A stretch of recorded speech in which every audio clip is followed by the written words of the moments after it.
Nakusikiliza na vipengele kibao kwa toka nikavifanya. Unajua a human being is social in nature. Uoe bro. Okay. Unawaka kwamba umenitia hivi? Hakuna jingine. Yaani huwezi kuishi peke yako. Hebu nisikilize sawa? Wenzio wanatumia lugha ya Kiingereza kwa kusaini mikataba au kuandika information za kimataifa. Wewe unaitumia lugha ya Kiingereza kuniambia mimi nioe. Unajielewa wewe? Nakushauri kitu kizuri. Ukipata anayekuheshimu, anayekutia, anakusikiliza. Oa bro. Maisha ndo haya. Okay. Wewe unajua usichokijua kuhusu mimi. Unahisi mimi na nini hao mambo mimi sitaki. Lakini mimi nakwambia wewe.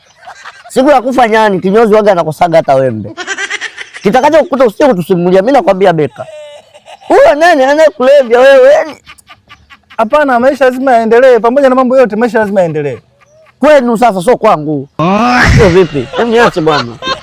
Kama unataka unitafutie mtu wa mimi kukaa naye, hakikisha anitunze, anipe na hewa, anipe na mahitaji yangu. Huyu kijana.